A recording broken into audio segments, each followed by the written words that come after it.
Salam Bapak Ibu yang dikasihi Tuhan Yesus Kristus. Selamat malam bagi semua yang berada di Indonesia. Selamat sore bagi yang berada di Jerman. Dan selamat pagi bagi yang berada di Amerika dan Kanada. Kita bersyukur kepada Tuhan pada malam hari ini bisa bertemu kembali dalam pembelajaran firman di kelas Zoom Sema Adonai dan channel YouTube Cahaya Firman. Bersama dengan pembicara kita pada malam hari ini, Bapak Pendeta Daniel Palungan, dengan materi kita eksposisi kitab Efesus.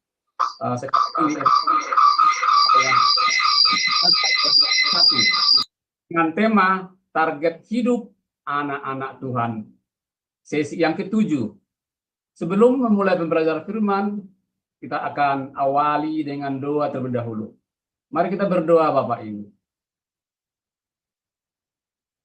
Bapa di surga yang kami panggil dalam nama Tuhan Yesus Kristus, kami bersyukur Tuhan pada malam hari ini kami boleh kembali belajar kebenaran firman.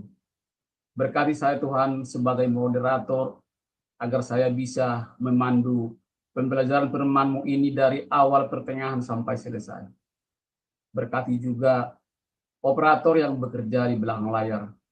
Biarlah mereka bekerja dengan tidak ada hambatan. Berdoa juga buat peralatan yang kami pakai. Laptop, handphone, wifi, dan semua peralatan yang kami pakai.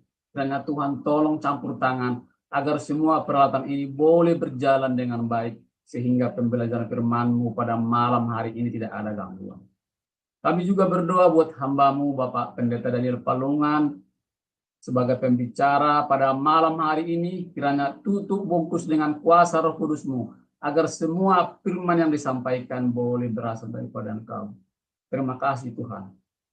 Berdoa juga buat semua yang mendengarkan yang ada di Zoom Sema Adonai dan di channel YouTube Cahaya Firman. Biarlah bukakan hati mereka Tuhan, agar mereka, kami semua mengerti akan kebenaran firman. Ampuni segala dosa perbuatan kami yang kami sengaja maupun tidak kami sengaja, agar kami layak di hadapan-Mu, layak menerima pembelajaran firman-Mu pada malam hari ini. Dalam nama anak-Mu Tuhan Yesus Kristus, Juru Selamat kami yang hidup, kami sudah berdoa dan mengucap syukur. Haleluya. Amin. Sebentar kita akan mendengarkan profil singkat dari pembicara kita pada malam hari ini. Operator dipersilakan, terima kasih.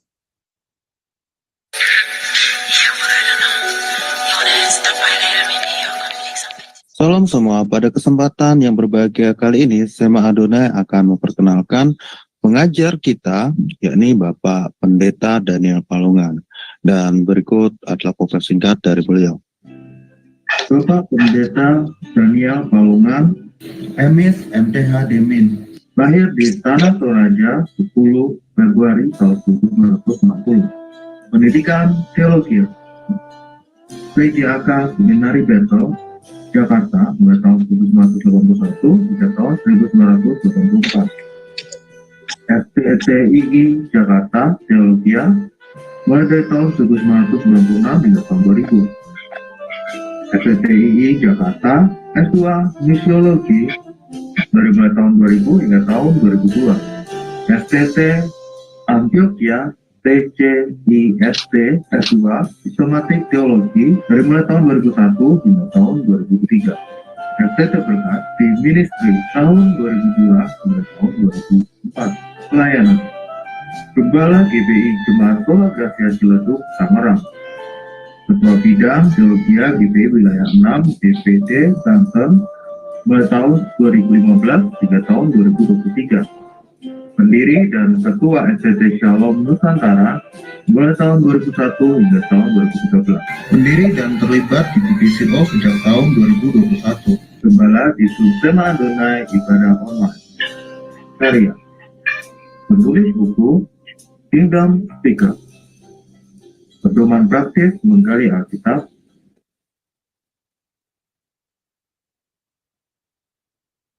Baik, itulah profil singkat dari pembicara kita pada malam hari ini.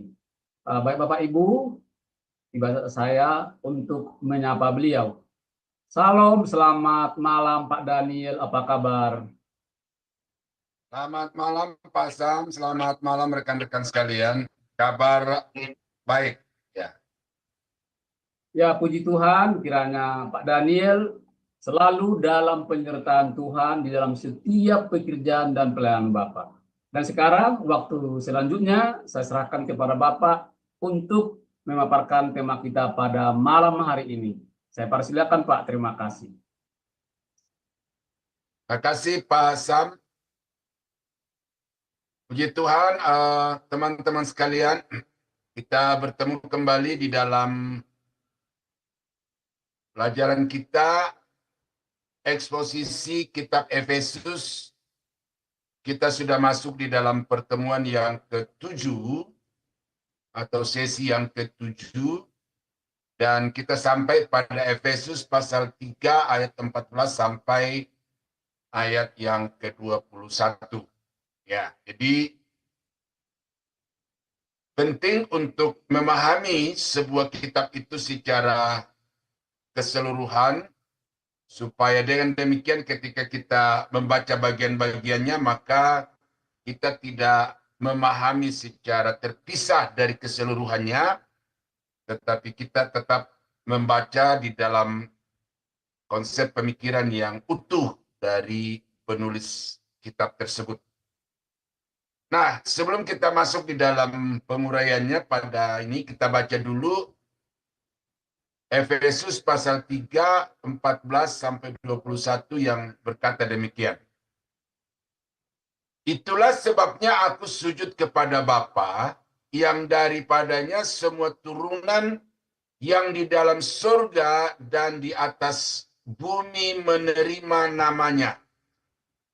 Aku berdoa supaya ia menurut kekayaan kemuliaannya menguatkan dan meneguhkan kamu oleh rohnya di dalam batinmu, sehingga oleh imanmu Kristus diam di dalam hatimu dan kamu berakar serta berdasar di dalam kasih. Aku berdoa supaya kamu bersama-sama dengan segala orang kudus dapat memahami betapa lebarnya dan panjangnya dan tingginya dan dalamnya kasih Kristus, dan dapat mengenal kasih itu sekalipun ia melampaui segala pengetahuan. Aku berdoa supaya kamu dipenuhi di dalam seluruh kepenuhan Allah. Bagi dialah yang dapat melakukan jauh lebih banyak daripada yang kita doakan atau pikirkan, seperti yang ternyata dari kuasa yang bekerja di dalam kita. Bagi dialah kemuliaan di dalam jemaat dan di dalam Kristus Yesus turun-temurun sampai selama-lamanya. Amin.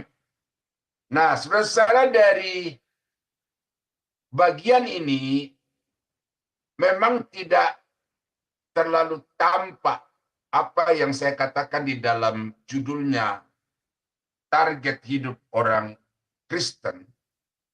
Tetapi secara implisit sungguh jelas bahwa Paulus itu mengharapkan sesuatu. Jadi ada sesuatu yang dia harapkan dari jemaat itu, untuk jemaat itu lakukan, untuk jemaat itu capai di dalam kehidupan keberimanan mereka kepada Tuhan.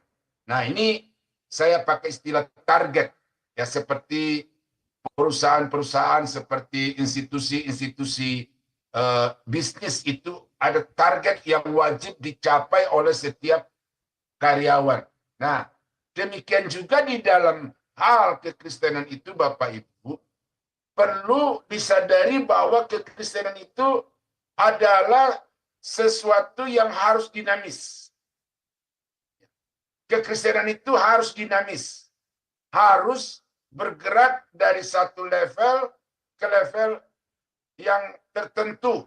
Dan pada akhirnya kemudian mencapai sesuatu sesuatu atau mencapai standar yang diharapkan oleh Tuhan, yaitu sempurna seperti Yesus. Nah, jadi ada sesuatu yang menjadi sasaran baik dari Bapa maupun juga dari Paulus untuk jemaat di Efesus ini. Dan saya harapkan juga dengan membahas perikop ini, Bapak Ibu mengerti bahwa kita tidak cukup menjadi orang Kristen, kita tidak cukup beraktivitas di dalam kegiatan-kegiatan gerejani, tetapi kita harus masuk ke dalam inti kekristenannya itu, yaitu kehidupan kekristenan yang mengalami satu dinamisasi, ya, pergerakan dari level yang rendah kepada level yang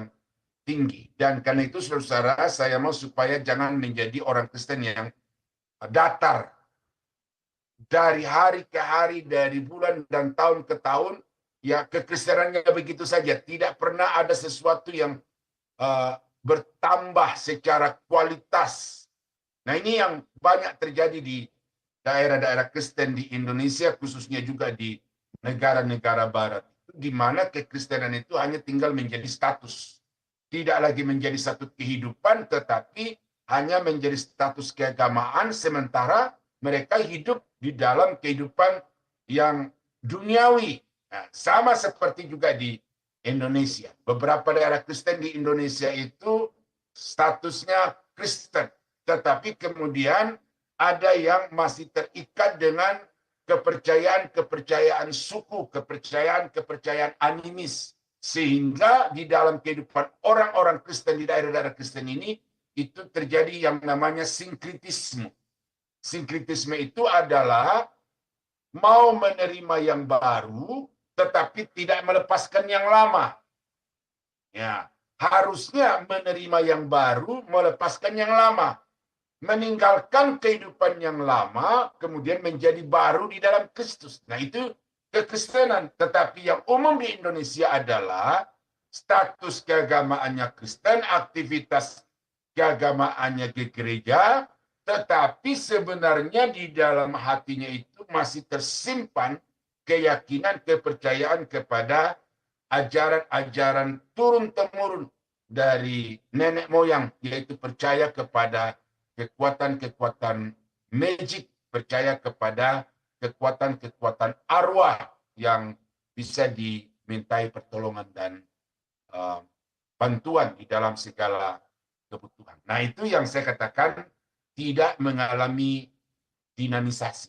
Kekristenan itu datar, statis. Nah, sementara kekristenan itu adalah satu kehidupan yang harusnya bertambah dari hari ke hari, yang akhirnya menjadi sempurna seperti Yesus. Nah, karena itu saudara, maka perlu kita melihat bagian-bagian ini, apa yang Paulus harapkan, baik dengan perkataan maupun dengan perbuatan, dia sampaikan itu kepada jemaat. Nah, yang pertama itu dari ayat yang ke-14 dan 15, kita melihat di situ, saya lupa tampilkan ayat. Saya bacakan dulu 14-15 yang berkata, itulah sebabnya aku sujud kepada Bapa yang daripadanya semua turunan yang di dalam surga dan di atas bumi menerima namanya. Nah, jadi aku sujud kepada Bapa. Tetapi sujudnya Paulus kepada Bapa ini itu merupakan akibat dari sesuatu. Akibat dari sesuatu. Nah, karena itu dia berkata, itulah sebabnya. Nah, itulah menunjuk kepada apa? Saya baca ayat di atasnya. Nih. Ayat yang ke-11. Ya. Sujud bersyukur. Nah, ini. Jadi, tujuan Paulus untuk bersujud itu adalah untuk menyatakan syukur karena ada rencana yang kekal dari Bapa di dalam hidupnya. Ya, ini saya bacakan ulang ini karena kita sudah baca minggu lalu ya. Efesus pasal 3 ayat yang ke-11. Kita melihat di situ faktor yang membuat Paulus bersujud di hadapan Bapa oleh karena Paulus melihat rencana kekal Allah di dalam hidupnya. Ya, sesuai dengan maksud abadi. Semacam dari ayat 10. Supaya sekarang oleh jemaat diberitahukan berbagai ragam hikmat Allah kepada pemerintah-pemerintah dan penguasa-penguasa di sorga sesuai dengan maksud abadi yang telah dilaksanakannya dalam Kristus Yesus Tuhan kita. Nah, jadi ada satu penyataan rahasia kepada orang-orang percaya dari Tuhan, dan itu bisa dipahami dengan hikmat Tuhan. Nah, apa yang dimaksudkan oleh Paulus di situ adalah bahwa ada rencana abadi yang lama tersimpan, yang lama terselubung, yang lama tertutup, yang lama menjadi rahasia, tetapi sekarang kepada di jemaat itu dinyatakan secara terang benderang di mana Kristus telah datang untuk menjadi pelaksana rencana Bapa itu. Nah, apa itu di dalam Efesus pasal 1 ayat 4 yang kita sudah bahas pada sesi yang pertama itu, bahwa Allah telah memilih kita sebelum dunia dijadikan. Nah, secara umum Paulus mau menjelaskan itu bahwa sesungguhnya kalau kita sekarang ini datang kepada Tuhan, ini bukan sesuatu yang ujuk-ujuk, sekonyong-konyong, tetapi sebenarnya ini sudah ada di dalam program rencana kekal Allah yang baru terwujud ketika Yesus datang ke dalam dunia ini untuk memberi keselamatan kepada orang-orang berdosa. Itu secara menyeluruh. Tetapi kemudian Paulus di dalam Galatia pasal 1 ayat yang ke-5, ini secara spesifik di sini Paulus harus mengucap syukur kepada Allah oleh karena dia berkata, tetapi waktu Ia yang telah memilih aku sejak kandungan ibuku dan memanggil aku oleh kasih karunia-Nya. Nah, jadi Paulus menjadi pendeta, Paulus menjadi penginjil, Paulus menjadi guru itu bukan sesuatu yang terjadi secara tiba-tiba. Tetapi itu adalah satu rangkaian peristiwa yang terjadi di dalam kehidupannya berdasarkan rencana abadi Allah, rencana kekal Allah, bahwa Paulus ini adalah orang yang telah ditetapkan, telah dipilih oleh Tuhan untuk menjadi abdinya, menjadi hambanya untuk memberitakan Injil kepada segala bangsa. Nah, ini yang pertama yang Paulus syukuri di dalam kehidupannya, yaitu bahwa ada rancangan kekal Allah bagi dirinya dan bagi jemaat yang wajib untuk dipahami dan dimengerti, dan itu telah dialami oleh Paulus di dalam kehidupan. Nah, ini menjadi target yang diharapkan oleh Paulus dari jemaat di Efesus itu, yaitu supaya juga mereka bersyukur bahwa sesungguhnya mereka itu ada di dalam program kekal Allah. Jadi bukan hanya pada waktu Paulus datang untuk memberitakan Injil kemudian mereka bertobat terima Yesus, tetapi sesungguhnya mereka sudah ada di dalam rencana abadi Allah.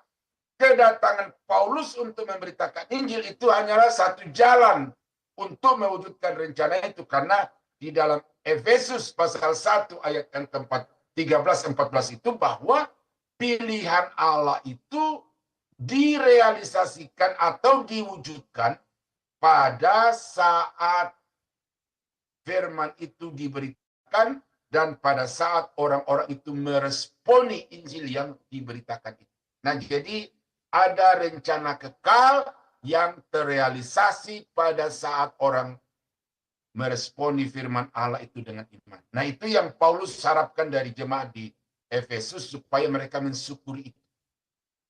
Ya. Nah, yang kedua, mensyukuri karya Allah di dalam Yesus. Jadi Paulus bersujud dalam kerangka untuk mensyukuri apa yang Yesus telah lakukan bagi seluruh umat manusia di bawah kolong langit ini, bagi seluruh orang-orang yang percaya kepadanya, bagi seluruh jemaat di Efesus, dan bagi dirinya sendiri. Jadi karya penyelamatan Allah itu merupakan sesuatu yang harus disyukuri oleh semua jemaat, khususnya jemaat di Efesus dalam hal ini. Dan itu diberikan oleh Paulus contoh kepada mereka, sujud menyembah. Itulah sebabnya aku sujud menyembah, untuk mensyukuri semua karya Yesus yang oleh karena kasihnya dia rela mati di atas kayu salib untuk menanggung hukuman karena dosa umat manusia. Nah, ini penting saudara, karena banyak orang Kristen itu bersyukur hanya sebatas kepada hal-hal yang bersifat jasmani, bersifat material. Dia kalau sakit berdoa sembuh, dia bersyukur kepada Tuhan.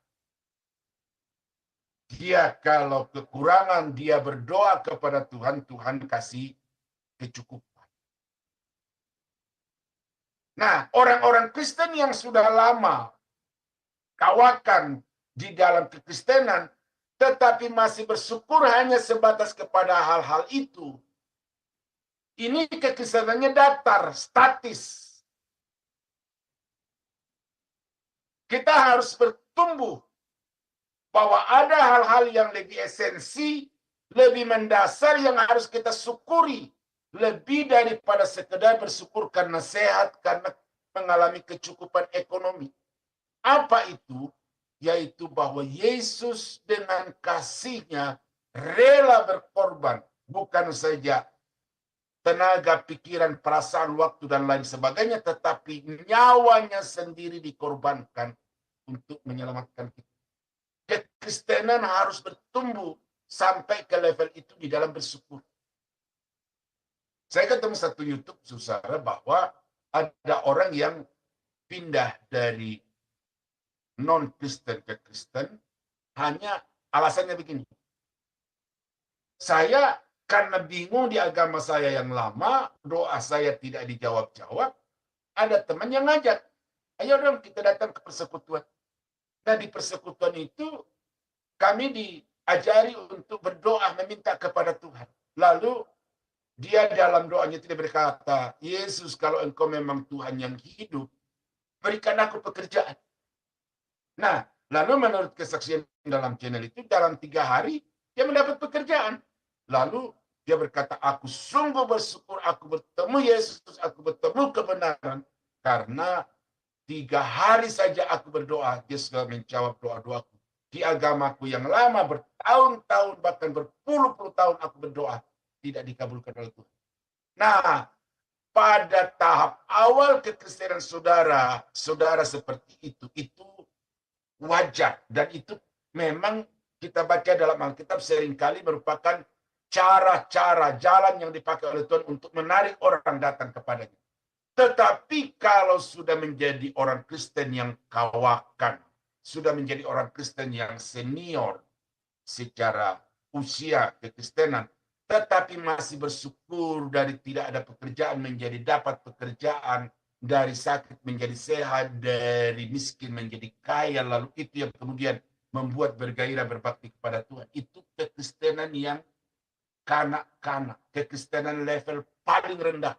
Itu sebabnya Paulus memberi contoh bahwa kita harus bersujud menyembah kepada Allah. Bukan karena kita mengharapkan sesuatu dari Tuhan, tetapi kita bersujud menyembah kepada Allah oleh karena Dia telah berbuat begitu besar, begitu ajaib bagi kita, mengorbankan dirinya untuk keselamatan. Ini penting Bapak Ibu, supaya saudara dapat senantiasa mengingat apa yang Yesus telah lakukan bagi Bapak Ibu.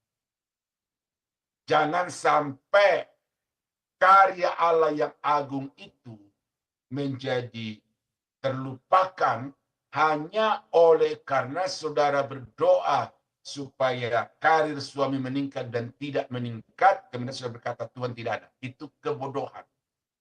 Ya. Lebih daripada kebodohan adalah ketololan Kristiani.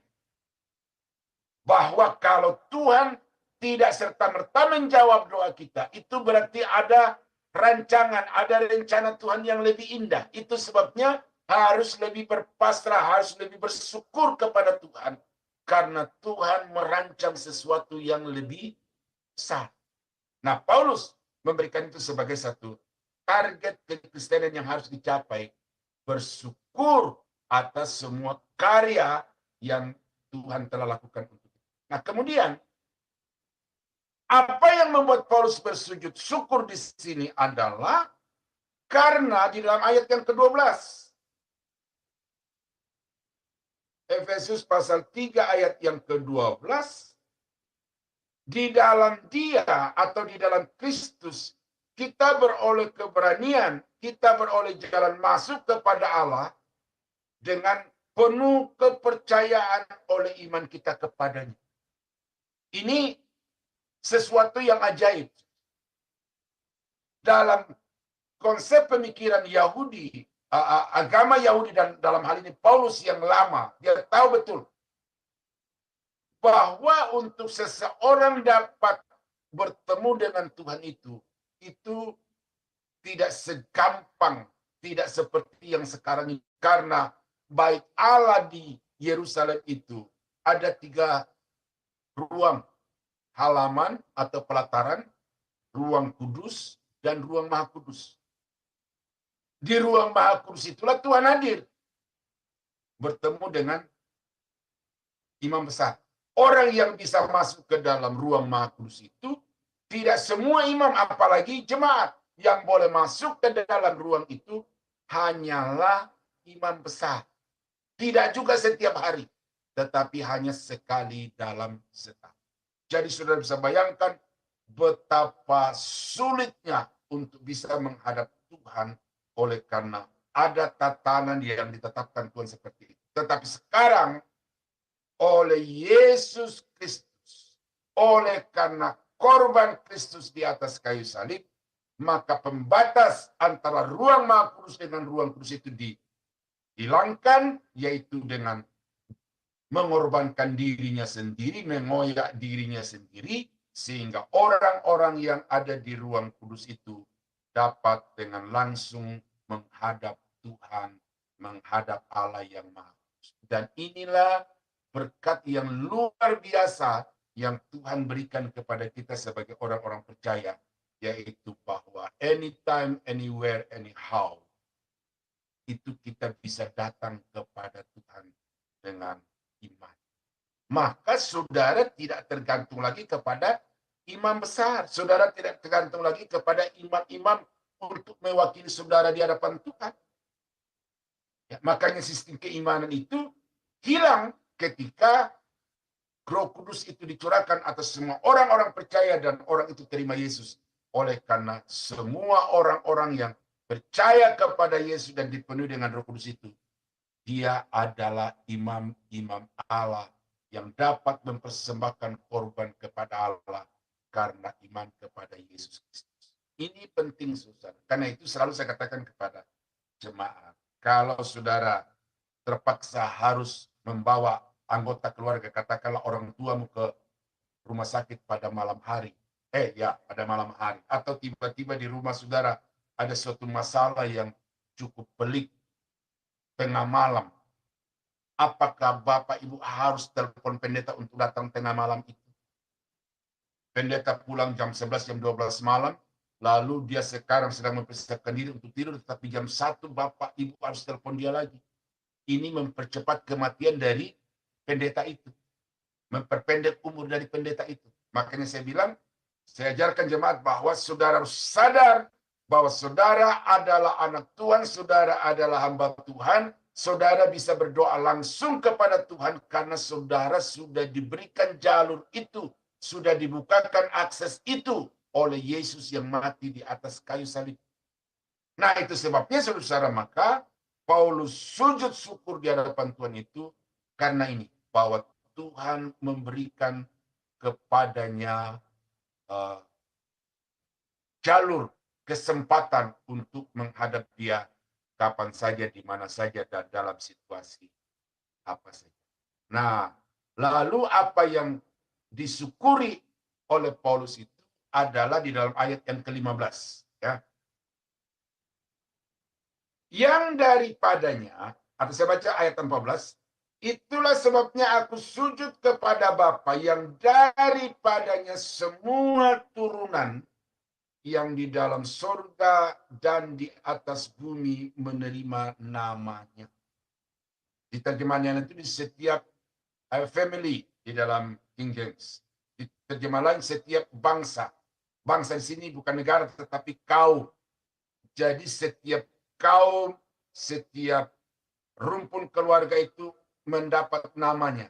Tetapi kalau kita baca lebih jelas lagi dalam Alkitab itu lebih detail lagi bahwa setiap orang itu namanya tertulis di hadapan Bapa. Berarti kita melihat di sini bahwa Tuhan itu punya perhatian, punya kepedulian bukan atas komunal atau atas persekutuan, ya, tetapi juga atas pribadi-pribadi.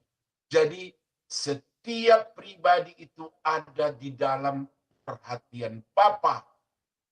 Ya, ini berarti sesuatu anugerah yang begitu besar, satu berkat yang luar biasa yang orang percaya harus syukuri bahwa setiap kita itu ada namanya di hadapan Bapa. Berarti tidak ada yang terluput dari kepedulian Bapa karena Tuhan memberikan nama, Tuhan memberikan kepedulian kepada setiap orang. Ini saudara, jadi kita bersyukur itu harus yang lebih esensi. Tidak ada orang yang tidak dipedulikan Tuhan. Kalaupun kemudian ada terjadi masalah yang sepertinya beruntun dan berkepanjangan, itu kadang-kadang justru merupakan satu bentuk kepedulian Tuhan karena Alkitab mengatakan barang siapa kukasihi kutegur, karena itu sadarlah dan bertobatlah. Jadi kalau ada masalah terjadi di dalam kehidupan saudara, itu berarti satu sisi Tuhan sedang menegur, tetapi pada sisi yang lain Tuhan sedang memproses saudara untuk menjadi lebih sempurna dan lebih berkenan di hadapannya. Nah, karena itu masalah apapun terjadi, kita harus bersyukur karena sesungguhnya kita ini ada di dalam perhatian, ada di dalam pantauan, ada dalam pengamatan, dan Tuhan selalu siap sedia untuk mengulurkan tangan untuk memberkati orang-orang yang percaya kepadanya.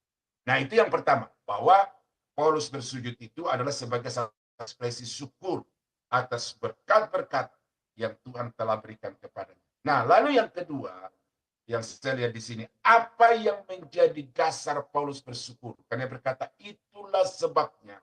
Itu di dalam ayat yang ke-13.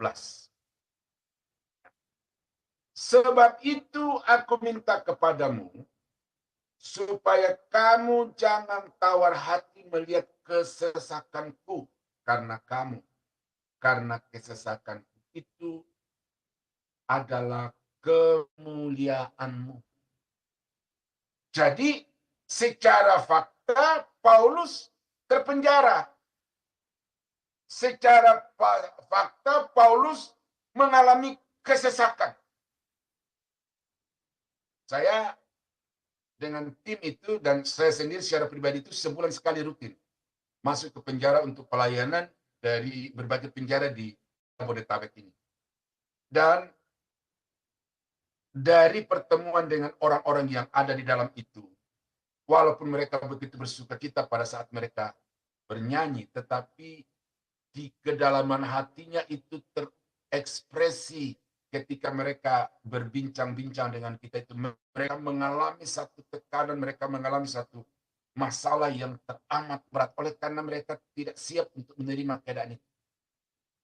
Tetapi kemudian ada yang menghibur diri bahwa keadaan sekarang ini sudah jauh lebih baik. Pelayanan dalam penjara sekarang sudah jauh lebih baik dibandingkan dengan zaman dahulu. Nah, jadi ada sesuatu situasi yang membuat Paulus itu mengalami kesesakan. Nah, Tetapi di dalam kesesakan itu dia berkata, aku sujud kepada Bapa. Nah, sujud kepada Bapa ini saya kasih istilah di sini adalah penyerahan diri kepada Allah. Apa yang terjadi, apa yang Tuhan izinkan, itu baik. Itu sebabnya maka aku tidak boleh menghindar, tidak boleh lari, harus berserah. Karena kalau aku berlari, kemanapun aku pergi, Tuhan mengejar. Kalau ada sesuatu yang Tuhan mau kerjakan hari ini, lalu aku menghindar hari ini, itu ditunda, besok pasti akan Tuhan lakukan. Karena apa yang Tuhan rencanakan itu tidak mungkin bisa dibatalkan. Maka yang terbaik adalah aku bersujud kepada Bapa yang daripadanya datang kekuatan. Nah, kalau kita baca di dalam Kisah Rasul pasal 20 Bapak Ibu, di situ ada satu pernyataan iman dan pernyataan sikap Paulus yang sangat positif. Ya, bahwa aku akan pergi ke Yerusalem. Dan aku tidak tahu apa yang akan terjadi atasku di sana, di kota Yerusalem itu. Selain daripada yang sudah dinyatakan oleh Roh Kudus dari kota ke kota sebelumnya. Ya, bahwa di Yerusalem aku ditunggu dengan sengsara. Di Yerusalem aku ditunggu dengan penjara. Dan kalimat selanjutnya berkata, tetapi aku tidak menghiraukan sedikit pun apa yang terjadi atas diriku.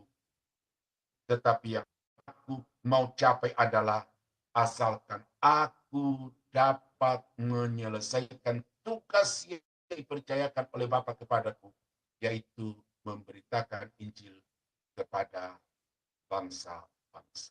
Nah, jadi saudara, ini teladan yang diberikan oleh Paulus kepada jemaat. Contoh kehidupan yang diperlihatkan oleh Paulus kepada jemaat. Pengalaman hidup kekristenan yang mau dibeberkan oleh Paulus kepada jemaat di Efesus supaya diikuti. Bahwa mengiring Tuhan itu ada janji, diberkati. Tetapi di dalam realitanya yang lain adalah bahwa mengiring Tuhan itu kita harus pikul salib. Karena kita akan dibenci oleh dunia, kita akan dimusuhi oleh dunia, dan kita akan dianiaya bahkan kemudian dibunuh. Tetapi di dalam menghadapi semua itu, satu kekuatan yang akan membuat kita mampu menghadapinya adalah berpasrah diri kepada Bapa. Nah, jadi saudara-saudara yang kekasih di dalam Tuhan, ini teladan, ini target yang wajib kita capai, dan ini merupakan satu standar kekristenan yang tinggi, yaitu orang-orang Kristen yang dalam keadaan yang bagaimanapun dia terus berserah kepada Bapa. Ya, satu contoh di dalam Perjanjian Lama itu Ayub. Saudara baca Ayub pasal 1, pasal 2. Dia mengalami satu pergumulan kehidupan yang begitu berat sampai-sampai istrinya yang tadinya sudah berkomitmen sehidup semati menerima Ayub dalam keadaan sakit, dalam keadaan sehat, mau menerima Ayub dalam keadaan kaya, keadaan miskin, dalam keadaan susah atau senang. Tetapi kemudian pada satu titik istri Ayub berkata kepada Ayub, apakah engkau masih mau setia kepada Tuhanmu? Kutukilah Allahmu dan matilah. Nah itu kata istrinya. Tetapi kemudian Ayub berkata, engkau berkata seperti perempuan. Masakan kita mau menerima yang baik dari Tuhan dan tidak mau menerima yang tidak baik.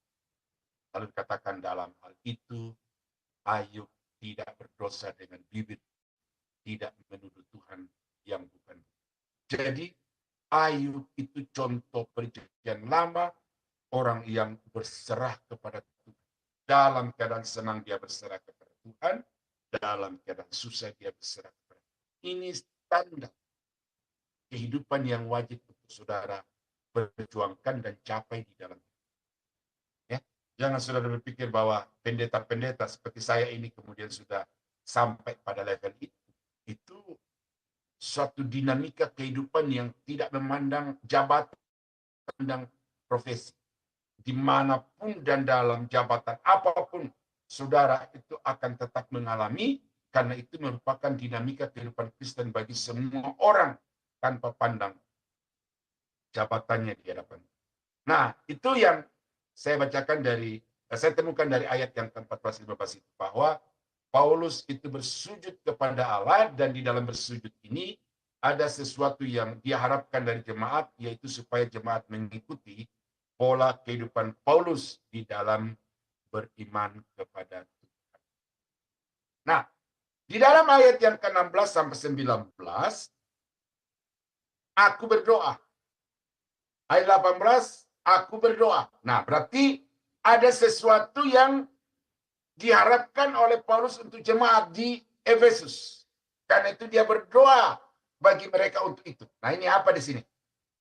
Aku berdoa supaya ia menurut kekayaan kemuliaannya menguatkan dan meneguhkan kamu oleh rohnya di dalam batinmu. Sehingga oleh imanmu Kristus diam di dalam hatimu dan kamu berakar serta berdasar di dalam kasih. Aku berdoa supaya kamu bersama-sama dengan segala orang kudus dapat memahami betapa lebarnya dan panjangnya dan tingginya dan dalamnya kasih Kristus, dan dapat mengenal kasih itu sekalipun ia melampaui segala pengetahuan. Aku berdoa supaya kamu dipenuhi dalam seluruh kepenuhan Allah. Nah, kata aku berdoa di dalam 4 ayat ini diulang sampai 3 kali. Berarti sesuatu yang memang sangat dirindukan jemaat itu capai di dalam kehidupannya. Nah, apa itu? Saya ringkaskan di sini. Yang pertama adalah supaya jemaat dikuatkan oleh roh di dalam batin mereka. Batin itu adalah unsur manusia yang non-fisik, yang tidak kelihatan. Ya. Ini diterjemahkan itu spirit. Supaya kamu dikuatkan. Strengthen in spirit. Kata King James, dikuatkan di dalam rohmu. Tapi di bahasa Indonesia diterjemahkan di dalam batinmu. Ini penting Bapak Ibu. Karena tubuh ini hanya mengikuti. Kaki melangkah ke gereja, itu mengikuti apa yang ada di dalam batin. Tubuh mau tunduk, lipat tangan, tutup mata, berdoa, itu mengikuti perintah dari dalam. Nah, jadi manusia itu dikendalikan oleh batinnya. Maka Paulus sangat mengharapkan supaya jemaat di Efesus ini senantiasa mengobarkan itu kepada Tuhan. Jangan menjadi pudar, jangan menjadi lemah hanya oleh karena ada masalah dan tantangan. Ini yang Paulus harapkan. Tetap berkobar. Tetap bersemangat. Supaya dengan demikian maka dia akan selalu melakukan apa yang diperintahkan Tuhan kepada. Ini penting Bapak Ibu. Karena apa yang membuat orang mulai secara perlahan undur dari gereja. Seperti api yang perlahan mulai mengecil, kemudian akhirnya hilang nyalanya, tinggal baranya. Baranya kemudian juga mulai menjadi dingin, akhirnya tinggal menjadi arang. Itu oleh karena apa? Semangat di dalam dirinya itu berkurang. Karena itu dikatakan di dalam ayat yang Paulus kepada jemaat di Roma itu, biarlah rohmu menyala-nyala. Jadi ini yang Paulus harapkan dari jemaat di Efesus itu adalah rohmu kiranya terus bernyala-nyala. Dalam pelayanan ini, Bapak Ibu ya, tim di Sema Adonai harus terus bernyala-nyala. Saya sempat saudara berpikir akan mengurangi jadwal saya di hari-hari ini ya, minggu-minggu yang lalu itu oleh karena memang saya secara fisik lemah. Lalu ada beberapa jadwal yang saya coba untuk pikirkan saya kurangi, tetapi kemudian setelah saya berdoa dan kemudian saya pikirkan, kenapa saya harus mengurangi jadwal pelayanan hanya oleh karena kondisi ini. Akhirnya saya terus bertahan, ya. Sampai hari ini saudara memang kondisinya sudah lebih baik, tetapi itu masih rentan, ya, masih rentan. Perut saya ini entah apa. Diperiksa oleh tim kesehatan yang pernah datang ke tempat kami, itu dia berkata memang pencernaan Bapak ini ada masalah. Jadi mungkin ada salah makan apa gitu, lalu sensitif begitu ini, nah kumat. Jadi akhirnya saya berpikir, kalau mengurangi jadwal ini ya tidak masalah sebenarnya, tetapi ya akhirnya saya berpikir ini kesempatan untuk memberitakan Injil itu berkurangnya saya tetap maju walau harus kadang-kadang sambil menahan perut ini, ya. Nah, jadi Paulus berkata biarlah rohmu menyala-nyala itu kepada jemaat di Roma. Lalu di sini Paulus berdoa kepada Tuhan untuk jemaat di Efesus supaya mereka dikuatkan di dalam batin mereka oleh Roh. Nah, saya agak sedikit melebar di sini Bapak Ibu, bahwa Roh Kudus itu sebenarnya salah satu karyanya, fungsinya bagi orang percaya itu adalah memberi kuasa. Nah, kuasa di dalam Alkitab itu diterjemahkan dari kata exousia dalam arti hak, diterjemahkan juga dari kata dunamos dalam arti kekuatan untuk menghancurkan musuh. Kuasa juga diterjemahkan dari kata energia. Energia itu artinya kekuatan untuk menahan beban. Seperti mengangkat tangan ini tidak bisa tanpa ada energi. Saya berbicara seperti ini kepada Bapak Ibu tidak akan mungkin tanpa ada energi. Saudara pergi ke rumah sakit, lihat orang yang sudah kelihatan daya dalam tubuhnya itu, jangankan untuk berkata-kata untuk membuka kelopak matanya saja sudah begitu berat.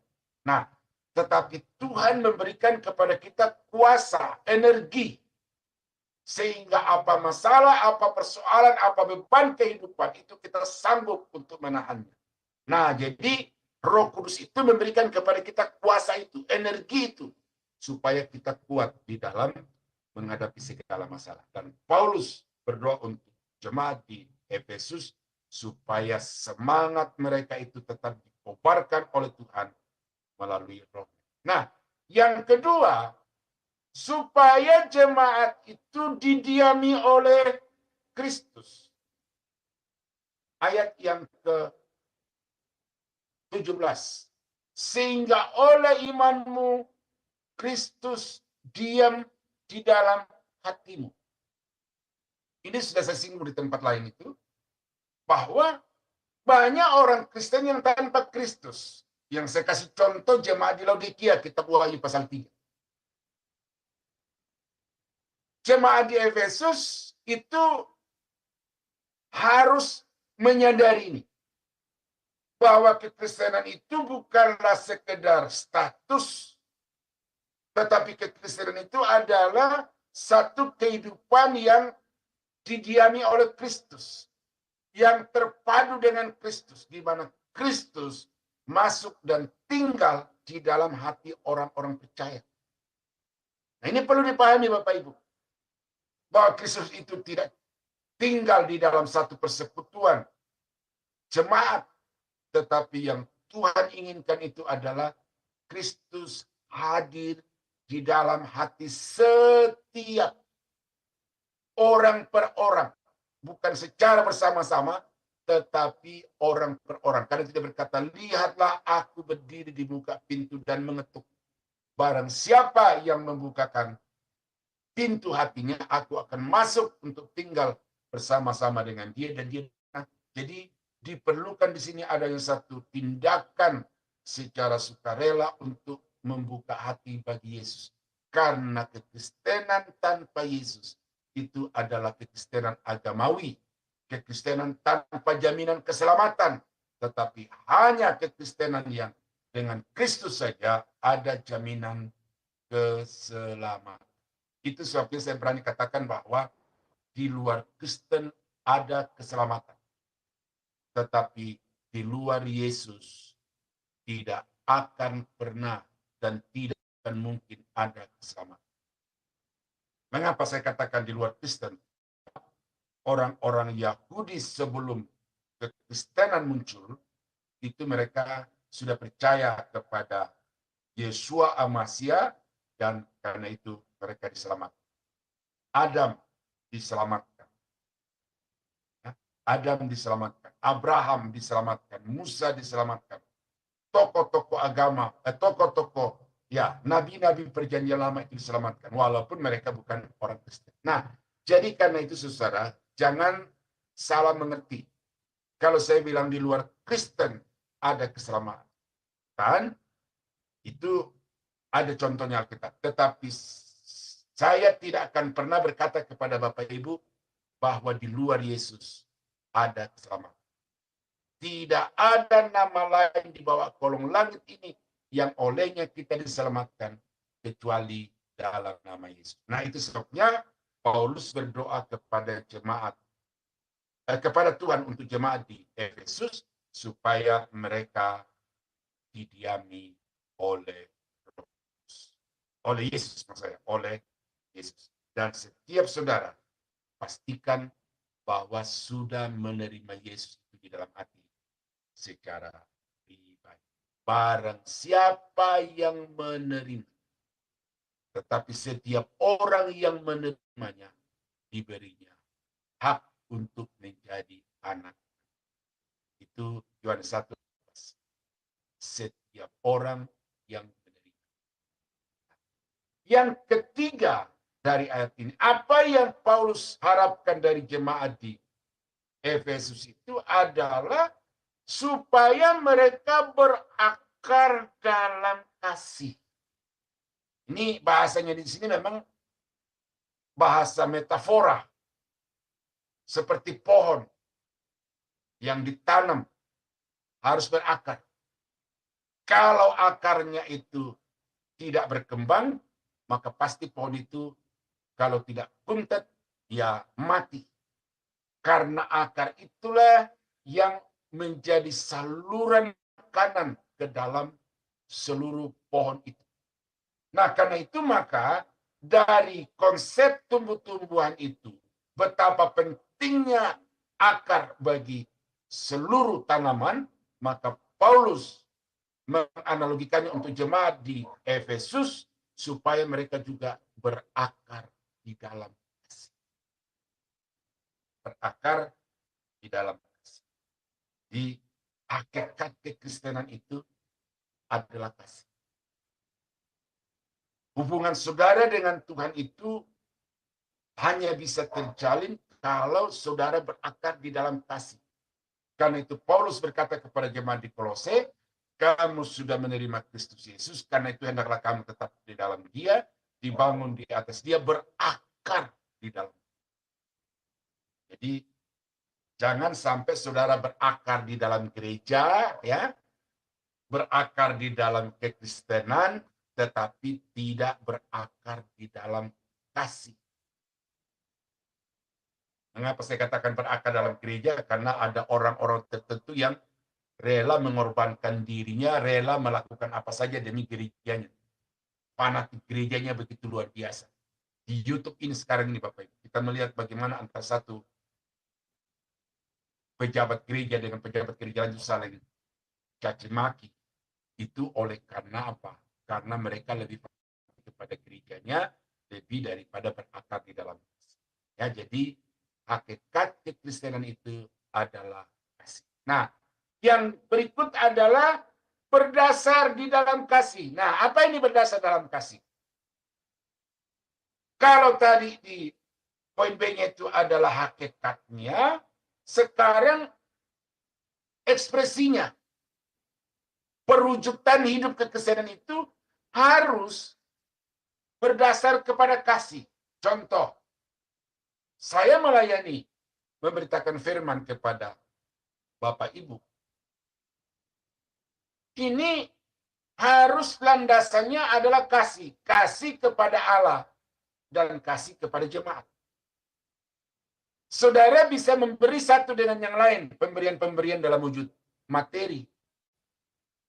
pemberian dalam wujud bantuan yang lain, itu harus berdasar kepada kasih Kristiani.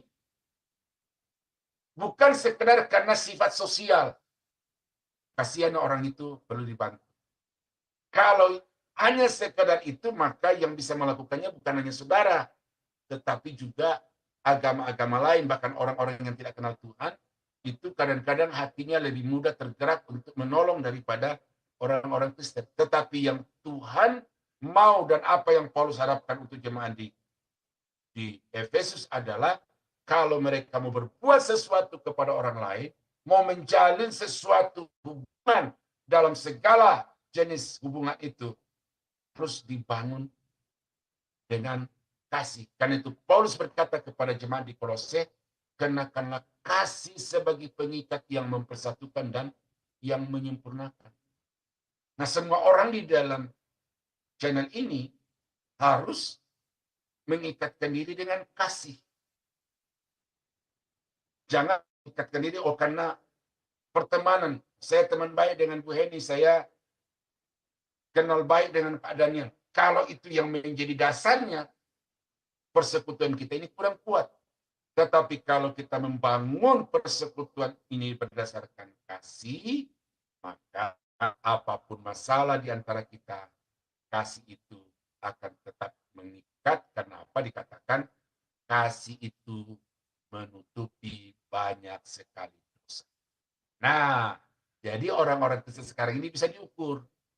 Apakah mereka punya kasih atau tidak. Kalau satu gereja musuhan dengan gereja lain, berarti gereja itu salah satunya tidak punya kasih.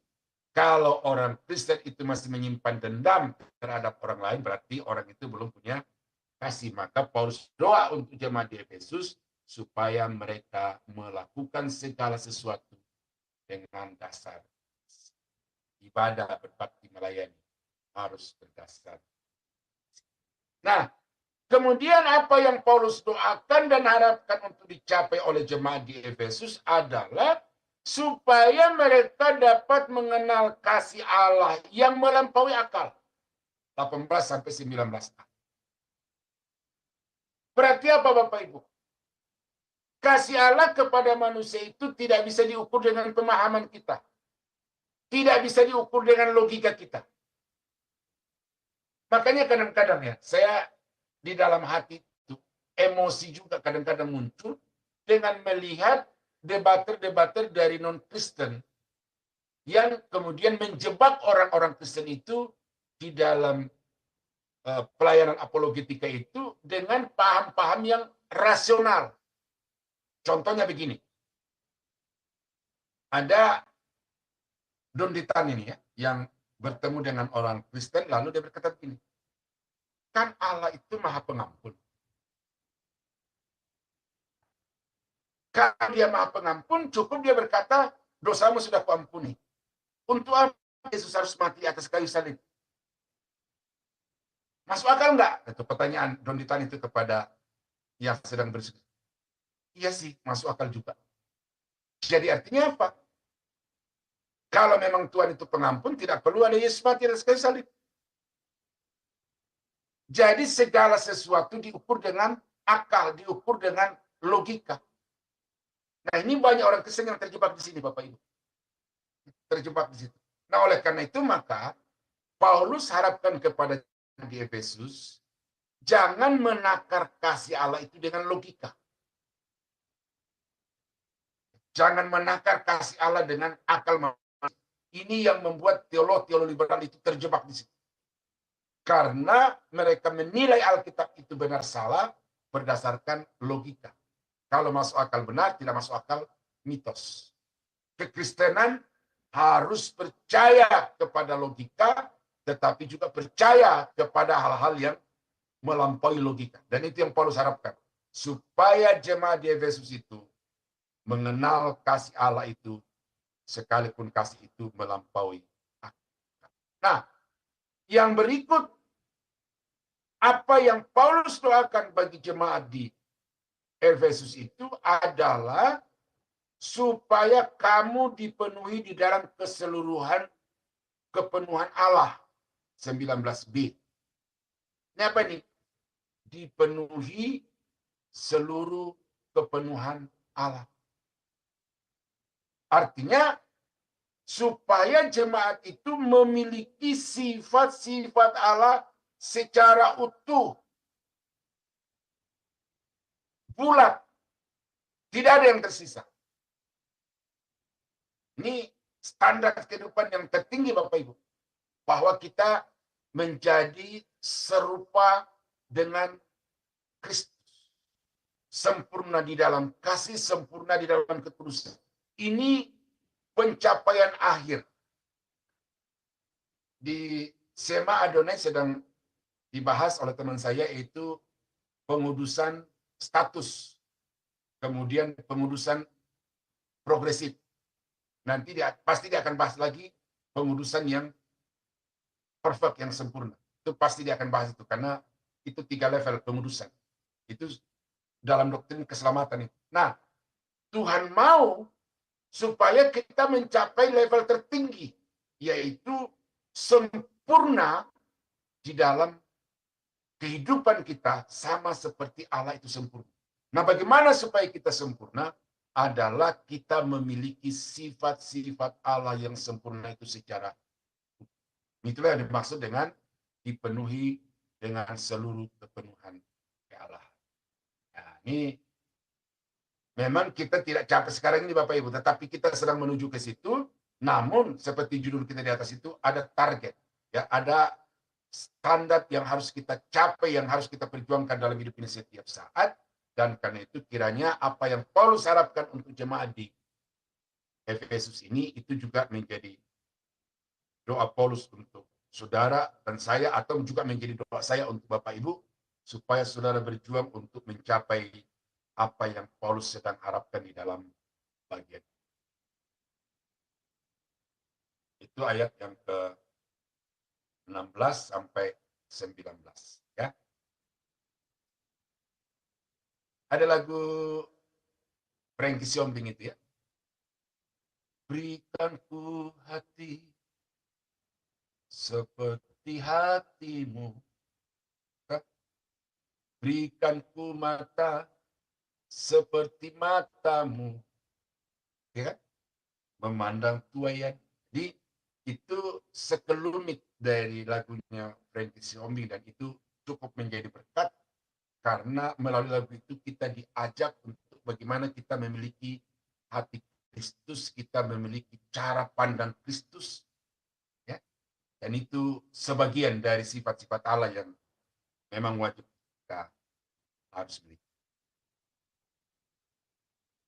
Nah, Paulus berdoa untuk jemaat di Efesus supaya mereka juga mengerti apa tujuan utama dari pelayanan, apa tujuan utama dari pembaktian diri kepada Tuhan. Ayat 20 dan 21. Bagi dialah yang dapat melakukan jauh lebih banyak daripada yang kita doakan atau pikirkan. Seperti yang ternyata dari kuasa yang bekerja di dalam kita. Bagi dialah kemuliaan di dalam jemaat dan di dalam Kristus Yesus turun-temurun sampai selama-lamanya. Ini tujuan akhir, tujuan utama dari satu pelayanan, satu pembaktian diri kepada Tuhan. Mengapa ini ditekankan oleh Paulus?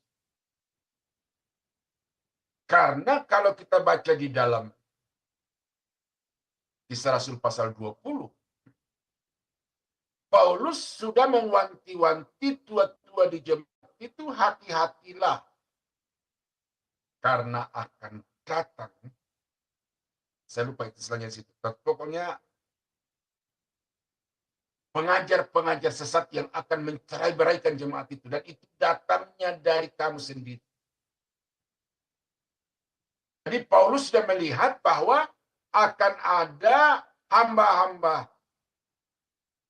ya quote-in-quote, akan ada hamba-hamba Tuhan yang akan menyalahgunakan pelayanan itu untuk kepentingan sendiri.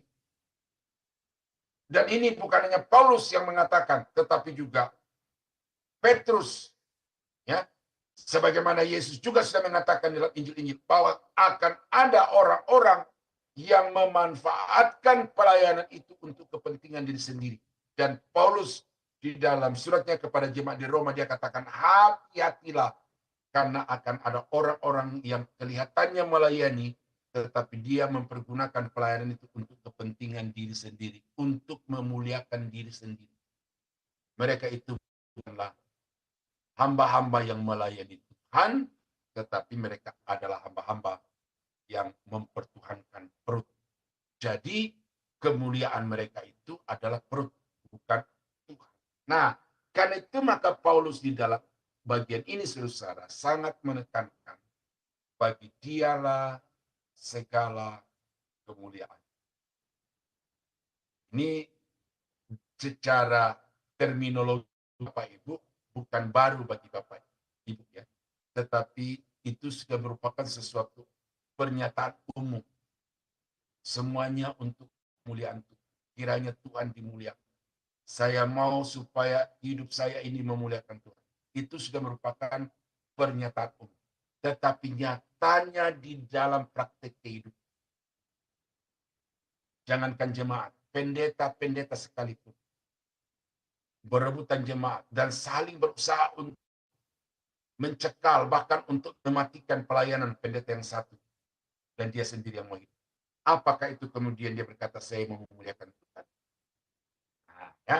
Jadi ini perlu Bapak Ibu ketahui supaya dalam bidang apapun Tuhan percayakan untuk mengambil bagian dalam pelayanan, maka tanamkan di dalam hatimu ini untuk kemuliaan Tuhan.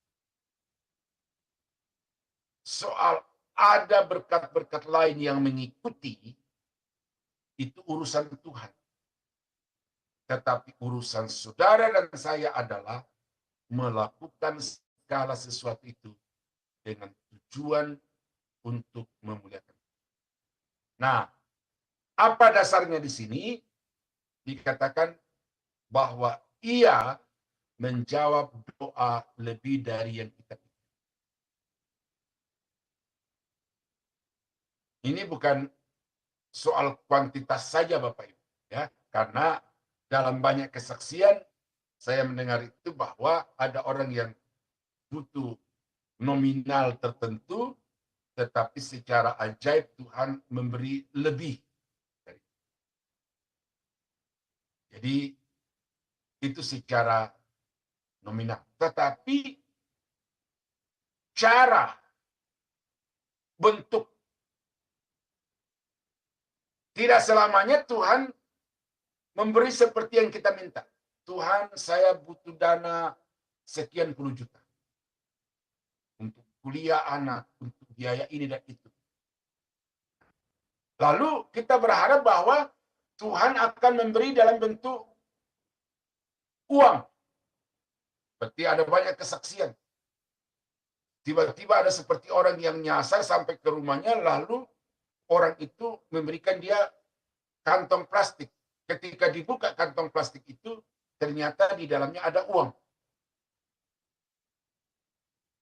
Tapi itu kan kasus 1-2 Bapak. Itu kita tidak bisa jadikan sebagai patokan. Itu pengalaman orang-orang tertentu dan itu Tuhan memberi dia jawaban. Mungkin yang dia minta bukan uang. Tetapi kemudian Tuhan memberikan itu dengan cara menyuruh orang yang dia tidak kenal seperti sampai di rumah orang itu dalam keadaan yang tersesat.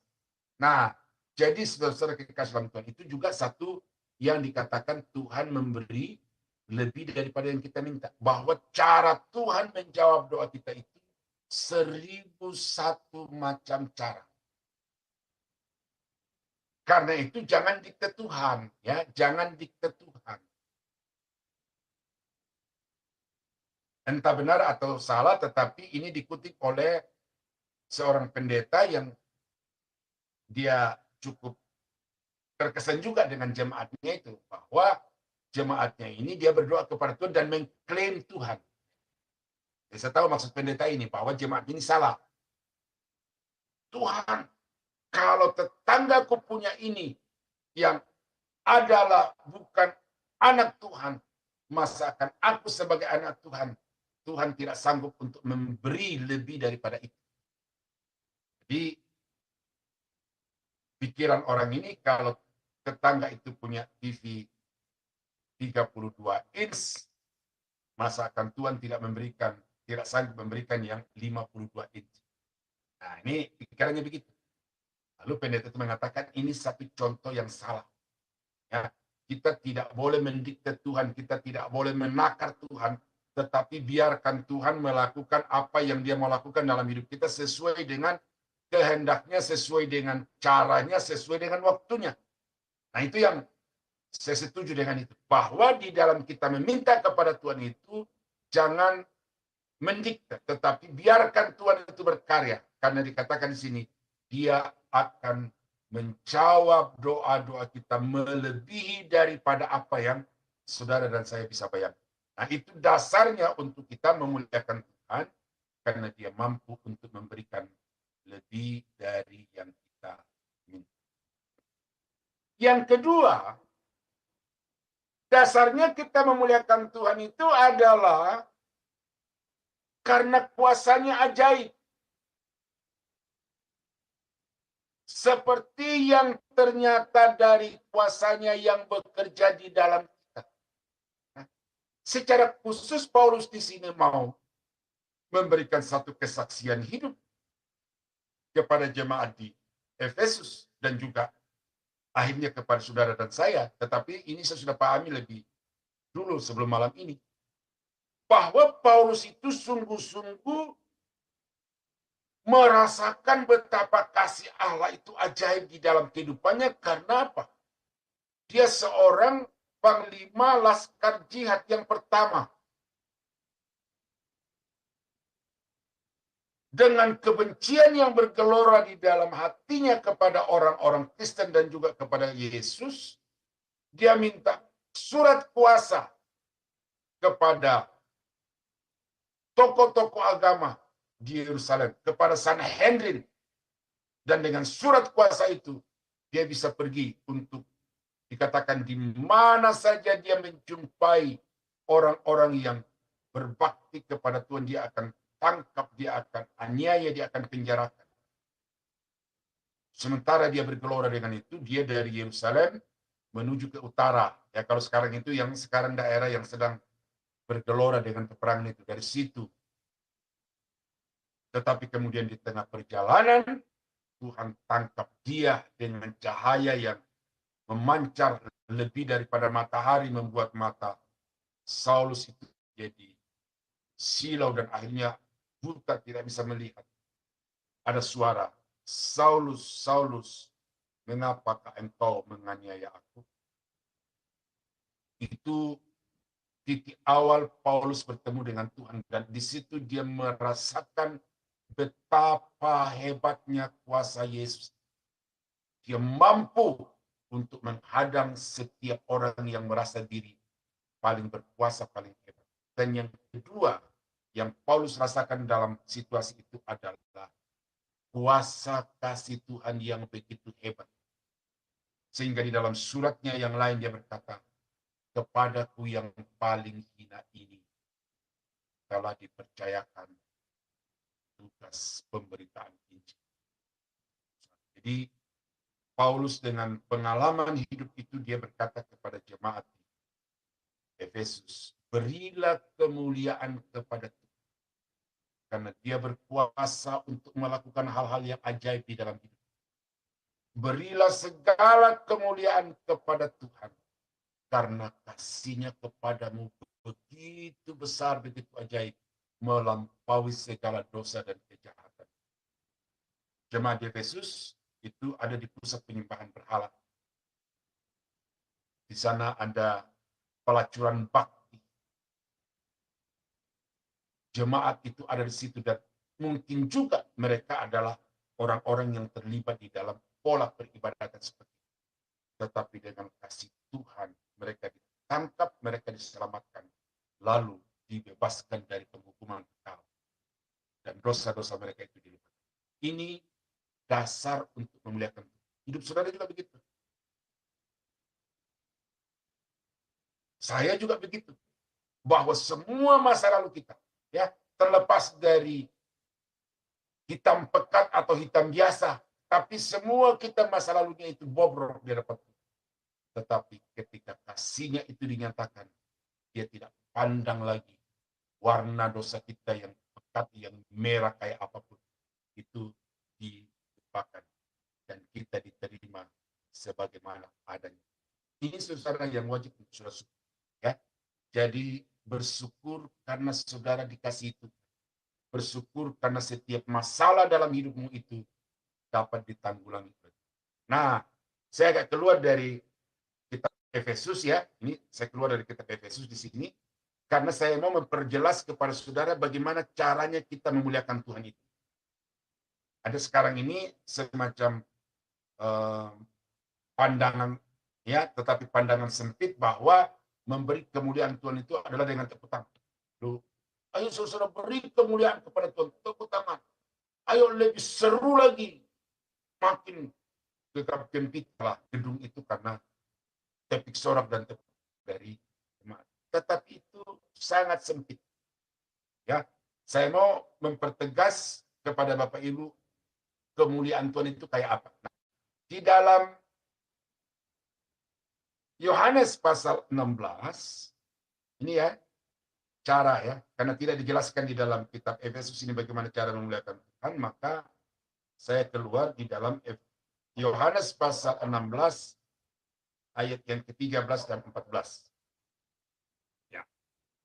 Tetapi apabila ia datang yaitu roh kebenaran, ia akan memimpin kamu ke dalam seluruh kebenaran, sebab ia tidak akan berkata-kata dari dirinya sendiri, tetapi segala sesuatu yang didengarnya, itulah yang akan dikatakannya, dan ia akan memberitakan kepadamu hal-hal yang akan datang. Yang ke-14, ia akan memuliakan aku, sebab ia akan memberitakan kepadamu apa yang diterimanya daripada. Ini cara yang sangat-sangat tepat untuk memuliakan Tuhan adalah ajarkan kepada jemaat itu ajaran yang alkitabiah. Makanya ini menjadi penekanan saya di dalam kelas ketika mengajar hermeneutik, mengajar homiletik. Jangan mengajarkan hidupmu, jangan mengajarkan buku-buku, jangan mengajarkan pengalaman orang lain, tetapi ajarkan Alkitab. Karena Alkitab itu adalah perkataan Tuhan, Alkitab itu adalah perkataan Yesus, isi hati Tuhan, dan ajarkan itu. Dan itu yang dikerjakan Roh Kudus. Bahwa Roh Kudus, dia mengajarkan semua yang didengar daripada Yesus, dan tidak boleh bertentangan. Nah, ya. Itu yang pertama. Lalu yang kedua, di dalam Yohanes pasal 17 ayat yang keempat, di situ Yesus berkata, aku telah mempermuliakan engkau di bumi dengan jalan menyelesaikan pekerjaan yang engkau berikan kepadaku untuk melakukannya. Jadi, tuntaskan tanggung jawabmu. Saya sebagai guru harus bertanggung jawab dengan panggilan sebagai guru. Jangan sampai memulai kemudian tidak menyelesaikan. Jadi karena itu saya menyelesaikan satu topik, lalu saya berpikir lagi apakah lanjut atau tidak. Tetapi saya tidak mau berhenti di tengah jalan. Tuntas. Nah, ini penting Bapak Ibu, karena ada orang yang memulai tetapi tidak menyelesaikan. Saudara dan saya harus bertanggung jawab kepada permulaannya itu.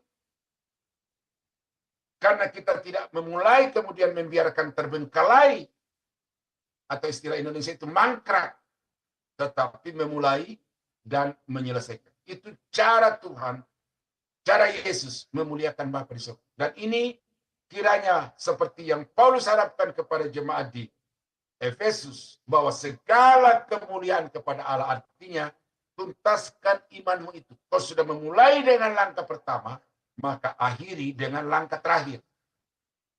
Ya, ini penting karena banyak orang Kristen yang memulai dengan semangat yang berkobar-kobar, tetapi mengakhiri dengan semangat yang padam. Kepada jemaat di Galatia, Paulus berkata, apakah kamu sebodoh itu? Kamu sudah memulai dengan roh, masakan kamu akan mengakhiri dengan daging. Kepada jemaat di Efesus dalam kitab Wahyu, ya, kamu telah kehilangan cinta yang mula-mula. Karena itu bertobatlah, sadar, kembalilah kepada cinta yang mula-mula itu. Kalau tidak, aku akan mengambil kaki dia itu daripadamu. Jadi perkembangan jemaat di Efesus ini juga ada dinamikanya. Ada naik, tetapi kemudian ada juga dia turun grafiknya itu.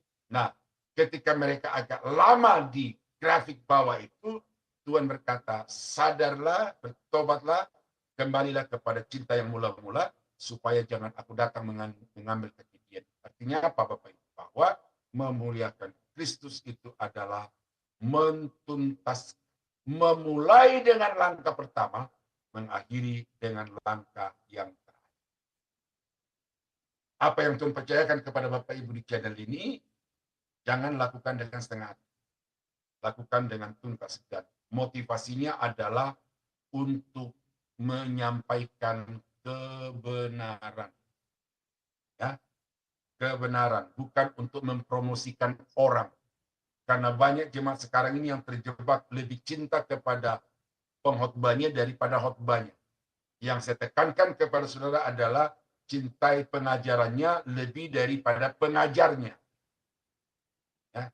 Karena yang membuat saudara masuk surga itu bukan pengajarnya, tetapi pengajarannya. Karena itu Paulus berkata kepada Timotius, jagalah dirimu dan jagalah ajaran. Ya. Jadi saudara dan saya wajib untuk berkomitmen bersama-sama dengan saya bahwa channel ini adalah untuk menyuarakan kebenaran. Corong kebenaran.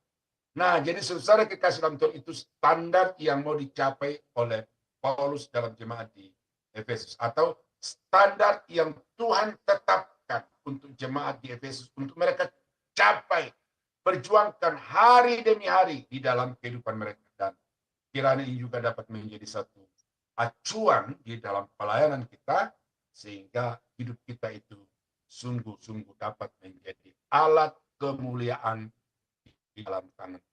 Tuhan Yesus memberkati. Saya kembalikan kepada Pak Sam. Haleluya. Baik, terima kasih Pak Daniel atas pemaparan tema kita pada malam hari ini. Nah, sebelum kita lanjutkan ke sesi tanya jawab atau sharing, kita akan mendengarkan terlebih dahulu pengumuman untuk beberapa hari ke depan. Operator dipersilakan. Ya, baik. Terima kasih Pak Sam.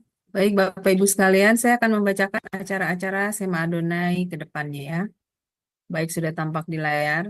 Baik, Bapak Ibu, setelah kelas ini masih ada kelas lanjutan ya, Bapak Ibu, di Sema Adonai, yaitu di jam 21.00 waktu Indonesia Barat. Dan seperti biasa, kita akan belajar tentang materi buku Sejarah Penebusan seri yang ke-7.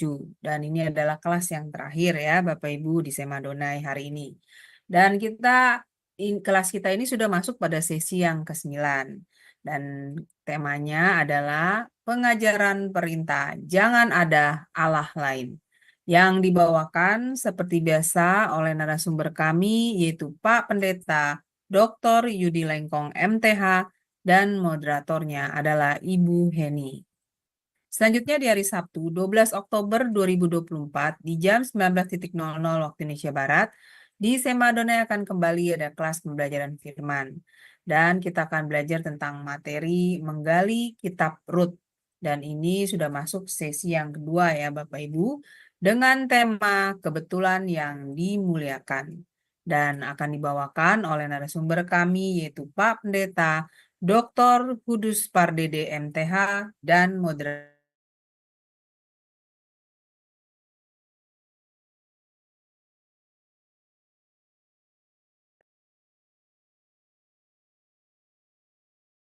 Seperti biasa, kita akan belajar tentang materi bahasa Ibrani. Dan ini adalah kelas pembelajaran firman Tuhan yang terakhir ya, Bapak Ibu di Sema Adonai. Dan ini sudah masuk sesi yang ke-18 dengan tema Independent Personal Pronouns yang akan dibawakan oleh narasumber kami seperti biasa Pak Evangelis Erikson Ritonga BTH dan moderatornya adalah Bro Agus. Selanjutnya, ini adalah renungan pagi Sema Adonai ya Bapak Ibu. Diadakan setiap hari mulai dari hari Senin sampai dengan Sabtu, dimulai dari jam 5.30 pagi waktu Indonesia Barat dan dilayani oleh hamba-hamba Tuhan yang sangat memberkati. Jadi untuk renungan pagi Sema Adonai ini dapat Bapak Ibu ikuti lewat Zoom Sema Adonai atau lewat channel YouTube C Firman. Jadi bagi Bapak Ibu yang belum mensubscribe channel YouTube C Firman, tolong subscribe channel YouTube kami ya Bapak Ibu, sehingga Bapak Ibu bisa mengikuti keseluruhan acara-acara Sema Adonai, terutama yang tidak di-live-kan di channel-channel lain, seperti program Renungan Pagi Sema Adonai, kemudian Renungan Pagi dari Bapak Gembala kami sendiri, yaitu Pak Pendeta Daniel Palungan, yang diadakan setiap hari Jumat 1 kali dalam seminggu, dan juga ibadah online Sema Adonai. Dan juga tolong bantu share ya Bapak Ibu channel C Firman ini kepada yang lain. Sehingga semakin banyak juga orang yang bisa mengikuti keseluruhan acara-acara Sema Adonai lewat channel C Firman. Dengan begitu Bapak Ibu telah membantu channel kami, channel C Firman, untuk menjadi lebih berkembang dan menjadi berkat lagi bagi banyak orang. Terima kasih Bapak Ibu atas perhatiannya. Tuhan berkati. Saya kembalikan kepada Pak Sam sebagai moderator. Dipersilakan. Terima kasih Ibu Aling. Itulah kegiatan di Zoom Sema Adonai dan di channel YouTube Cahaya Firman yang ditayangkan untuk beberapa hari ke depan. Baik Bapak Ibu, masih ada kesempatan untuk yang mau bertanya atau sharing satu orang, silakan raise hand terlebih dahulu, maka operator kami akan membuka mute-nya. Mari Bapak Ibu dipersilakan, ada waktu sekitar 5 menit. Baik, sebelum ada yang mau bertanya, saya mau bertanya ke Pak Daniel. Setelah saya pelajarin dan saya tulis tadi yang sudah dipaparkan Pak Daniel itu, target hidup anak-anak Tuhan. Ternyata ada juga targetnya, ada juga standarnya, tidak mendatar, harus bertambah secara kualitas. Kalau saya simak tadi itu, ini dari satu sisi pelajaran firman, dari satu sisi lagi khotbah yang sangat luar biasa. Di sini kita bisa belajar firman, di sini juga kita belajar berkhotbah. Di tempat lain tidak ada pernah saya dengar seperti ini dengan detailnya. Kita masih di Efesus 3 sampai ayat terakhir. Sudah 7 kali pertemuan. Sangat luar biasa. Bapak Ibu yang ada di Zoom maupun di channel YouTube Cahaya Firman, ini pelajaran yang luar biasa bagi saya juga. Saya boleh mengerti arti eksposisi dan juga cara berkhotbah. Jadi Pak Daniel, memang selama ini saya berpikir banyak juga orang-orang atau jemaat yang stagnan, asal datang aja ke gereja, atau seterbuka karena pendeta, atau seterbuka karena ada temannya, saudaranya. Bagaimana menurut Pak Daniel seperti itu? Apa yang harus dilakukan pendeta-pendeta? Bersilakan Pak, terima kasih. Ya, pendeta harus punya hati. Ya, pendeta harus punya hati, itu satu. Karena saya melihat bahwa hati pendeta sekarang itu tidak untuk Tuhan, tetapi untuk dirinya sendiri. Karena itu motivasinya di dalam melayani itu adalah untuk diri sendiri. Tidak punya hati bagaimana untuk Tuhan. Jadi bagaimana mengarahkan jemaat itu untuk Tuhan. Nah yang kedua, pendeta harus punya pengetahuan. Nah seperti yang Bapak Sam sudah katakan itu, saya di dalam membangun pemikiran membangun khotbah itu tidak dari sumber mana-mana. Memang kemudian nanti ada contoh-contohnya, ya, ada ilustrasi-ilustrasinya, tetapi dasar utama untuk membangun sebuah konsep khotbah itu adalah dari Alkitab itu. Nah, jadi ini yang saya harus katakan ini sebagai guru di sini, bahwa ini yang menjadi kekurangan di dalam gereja-gereja sekarang ini, karena kadang-kadang otoritas personal dari seorang pengkhotbah itu lebih tinggi daripada otoritas Alkitab. Nah, sehingga kalau apa yang kita harapkan supaya jemaat tidak stagnan, supaya tidak statis imannya itu, ya jemaat itu harus diisi dengan ajaran firman, karena firman itu saja yang berkuasa untuk merubah hati, firman itu yang berkuasa untuk membawa jemaat itu bergairah untuk Tuhan. Nah, selama gereja itu tidak menomorsatukan firman Tuhan, maka gereja itu akan stagnan seperti. Ya, saya baru ketemu channel tadi secara tidak sengaja, ada satu gereja yang mengatakan bahwa bagi pendeta-pendeta tertentu only Bible. Nah, itu istilahnya gitu. Lalu dia bilang istilah kerennya itu adalah sola scriptura. Tetapi dia berkata bagi kita tidak hanya Alkitab, tetapi ada selain Alkitab yang setara. Nah, ini bahaya kalau menurut saya. Kita membangun kebenaran di luar Alkitab, itu justru itu yang membuat rohani jemaat itu menjadi masalah. Nah, apalagi di pengkhotbah gereja-gereja sekarang ini itu lebih banyak kepada konsep filosofisnya, konsep pengalaman hidupnya, kemudian dibumbu-bumbuhi dengan ayat-ayat Alkitab. Ini sangat berbahaya bagi gereja-gereja Tuhan, dan karena itu maka apa yang Bapak tanyakan adalah kualitas pengkhotbah, komitmen seorang pengkhotbah itu menjadi faktor untuk menghasilkan jemaat yang dinamis, yang bertumbuh, bukan secara emosional, tetapi bertumbuh di dalam pemahaman firman Tuhan secara benar. Ya, saya kira itu jawaban saya, Pak Sam. Tuhan memberkati. Ya, baik. Terima kasih Pak Daniel atas pemaparannya, karena waktu sudah hampir habis. Baik Bapak Ibu yang ada di kelas Zoom maupun ada di live streaming atau di channel YouTube, pelajaran kita masih berlanjut sampai selesai eksposisi kitab Efesus sampai Efesus yang ke-6. Kalau kurang jelas bisa ditonton ulang di channel YouTube Cahaya Firman. Terima kasih Pak Daniel. Dari semua yang kita bahas pada malam hari ini dengan tema dari Efesus tadi, target hidup orang Kristen itu, kalau masih ada yang mau ditambahkan sebagai closing statement, bisa ditambahkan Pak Daniel. Sekalian ditutup dengan doa berkat. Saya persilakan Pak, terima kasih. Ya, mungkin tambahannya adalah pengulangan, bahwa jangan sekedar memiliki status keagamaan sebagai orang Kristen, tetapi isilah kekristenan itu dengan hubungan pribadi dengan Tuhan. Isilah kekristenan itu dengan pemahaman Alkitab secara objektif, secara menyeluruh, sehingga dengan demikian iman saudara itu bisa berakar, bisa bertumbuh, dan kemudian bisa berbuah. Karena di luar daripada Alkitab itu saudara tidak bisa berbuat apa-apa.